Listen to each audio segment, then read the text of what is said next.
is WTF News, hosted by OGSB.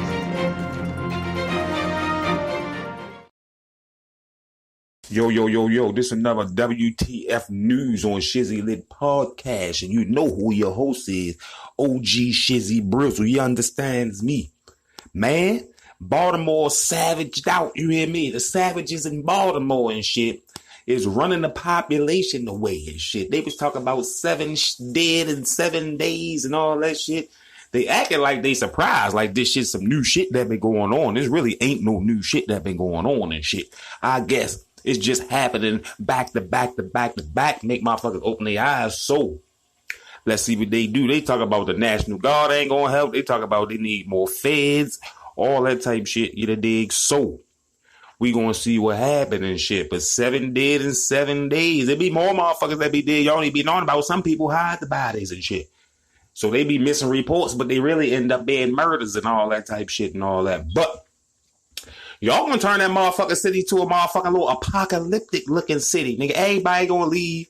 All the motherfucking thug niggas gonna be going against each other. All the savages gonna be beefing with each other and shit. All the businesses gonna leave. That motherfucker gonna start looking like a ghost town. You feel me? A ghost city and all that shit, because niggas done ran all the businessmen and all the motherfucking civilians away and shit. Motherfucker gonna be like an outlaw town and shit. You dig me? Shit is crazy out there. It been lit. So they can't act like this shit been going on. Like it shit just start going on and all that. Niggas just got bigger guns and more bullets. So you gonna see more results quicker. You feel me? Back to back. Niggas don't give a fuck about no sun being out. Niggas hit niggas at the daytime. You feel me? When it's playtime. Niggas ain't joking out here. You feel me? All the gangs and shit, the money, and the number one cause of niggas getting murdered, the bitches. You feel me? So, man, niggas gotta get they shit together up in the city. Shorty, that joint gonna be dead as shit soon, man. You feel me? Ain't gonna be no stimulating that motherfucker back up. Once the motherfuckers with the money get scared, that bitch gonna be dead. You understand me? You remember y'all heard that shit from OG Shizzy Brizzle, WTF News on Shizzy Lit Podcast. I'm out. A violent day here in Baltimore. You're taking a live look at the latest shooting seen on West Patapsco Avenue in South Baltimore. A man was hurt in a shooting there. Homicide detectives are investigating. One person was killed in another shooting today that happened near Grace Medical Center. Another woman was hurt in that incident. As another violent weekend comes to an end and the city continues to grapple with a pace of gun violence that shows really no signs of slowing down, one city leader is once again looking for answers. Fox 45's Riel Creighton live now with more on this violent weekend. Riel? And the number of shooting victims in the city is well into the triple digits, and that number pushed higher by multiples today. One local leader says all of that gunfire, whether people survive or tragically do not, it shows that there is an intent to kill in this city, and that is something that we have got to figure out. It's the story of the last week in Baltimore City, East 21st Street, Maryland Ave, 2400 Liberty Heights, the 3500 block of West Belvedere, and on and on. Not pushpins, people, marking lives lost, bloodshed in 7 days, 6 dead.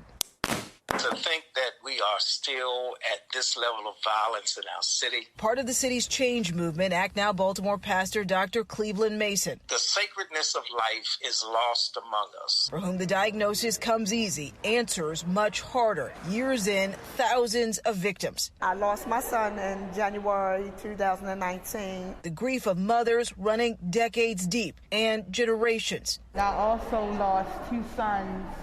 And my son, Gerard, lost his father to violence.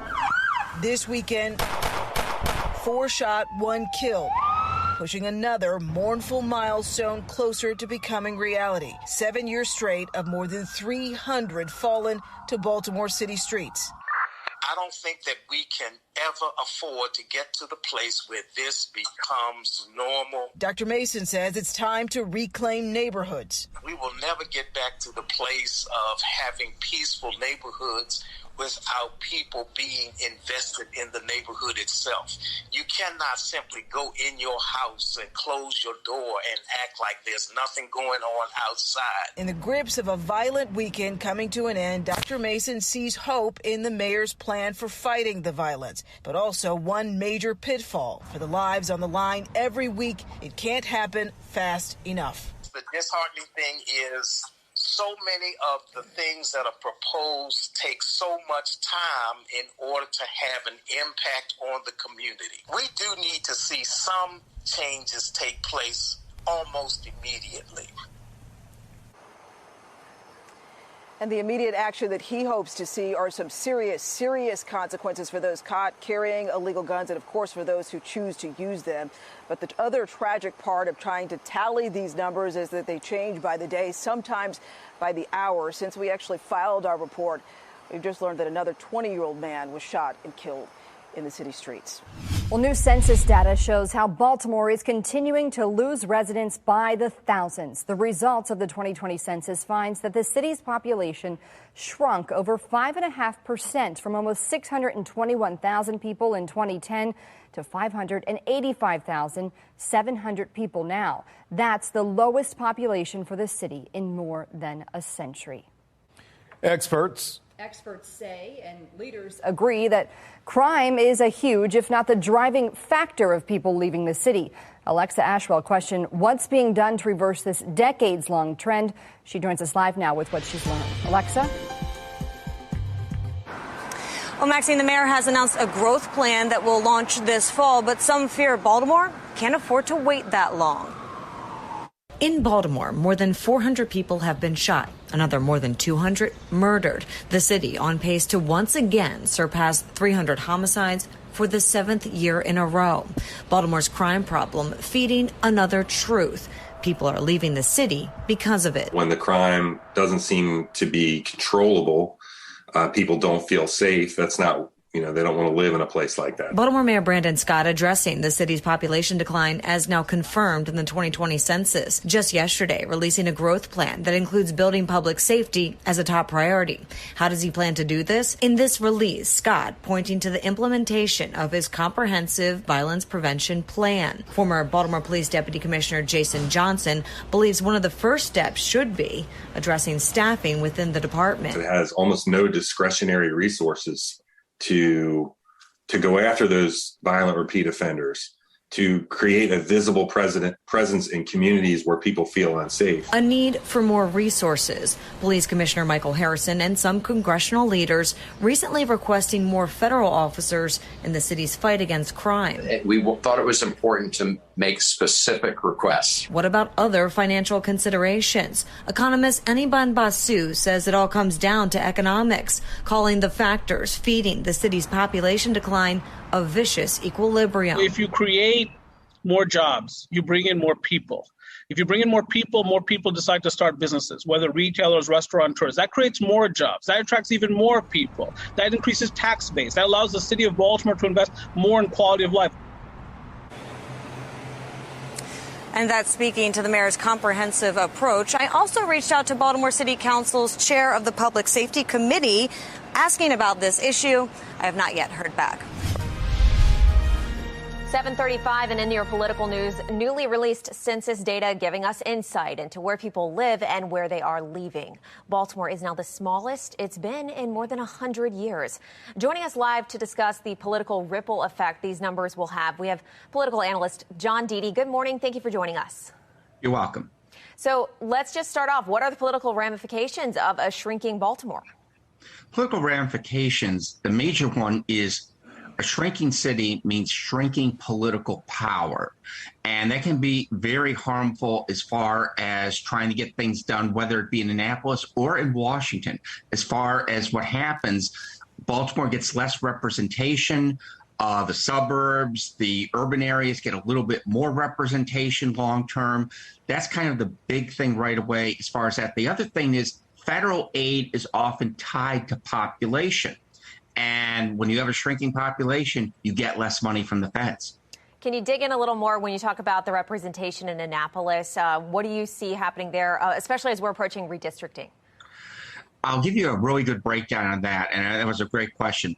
The thing is, representation is done by the number of people who live in an area, and it has to be equal. You have to have basically the same number of representation in Western Maryland as you would for a district in Baltimore City. And as you lose representation, because of the fact that you lose population, you lose political influence. And what happens is you have fewer legislators fighting for you, and you have more legislators in Montgomery County, Howard County, and other areas fighting for their constituents. So this is a big hurt for the city of Baltimore. How soon do you think the city would feel the effects of that? They'll feel the effects really, I think, within about 3 years when you have a new legislature in Annapolis. And what happens is you have new members with new priorities that maybe weren't a concern 5 years ago. Stephanie Rawlings Blake, when she became mayor in 2010, talked about trying to increase population in Baltimore.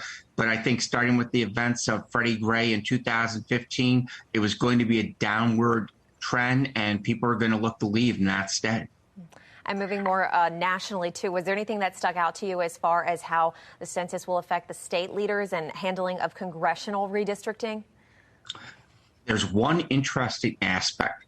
The worst news for this was for Andy Harris. He represents the 1st congressional district in Maryland, which is the Eastern Shore and parts of Hartford County. 4 counties on the Eastern Shore lost population. So in other words, if you're going to redo his district, you have to add other areas. The other areas you would add would be people from Anne Arundel County, how the old 1st district was, or people from Baltimore County. Well, those areas would be featuring a lot of Democratic voters that don't like Andy Harris. And the other thing is this: of all the members of the Maryland congressional delegation, among Democrats and Republicans, he is probably the least favorite. So there's not going to be a desire to say this is a political player, has political influence. We got to do something to keep him in Washington. He's more likely going to be thrown over the side because of his temperament and personality. And then that could also have some national impacts, too, as far as the majority in the House as well. Think it got at least keep the aldermen in town and shit. If we ain't got no motherfucking Congress going for us, we ain't got nobody speaking up for us and shit. Everybody gonna run to the county or something where it's better at. All the violence gonna stay right there. They gonna try. You feel me? Keep everybody right there. I been gone. You dig me? I dipped 21 years ago. I been gone. I ain't never feel me go Hollywood. I'm always in the hood and shit. But I already knew what it was going to be. If it was that bad back then, it wasn't going to get no motherfucking better. You feel me? So they got to make them executive decisions to get the fuck up out of there when you can't get the fuck up out of there. The kids up out of there, I'm up out of there and shit. Well, nigga, it is what the fuck it is. You feel me? I can't make nobody else do shit. I got me and my loved ones the fuck up out of there. The ones that I could. You feel me? Tried with something that ain't work. But you feel me? Remember when you heard this shit for back? WTF News, shorty. OGS Brizzle. I'm out.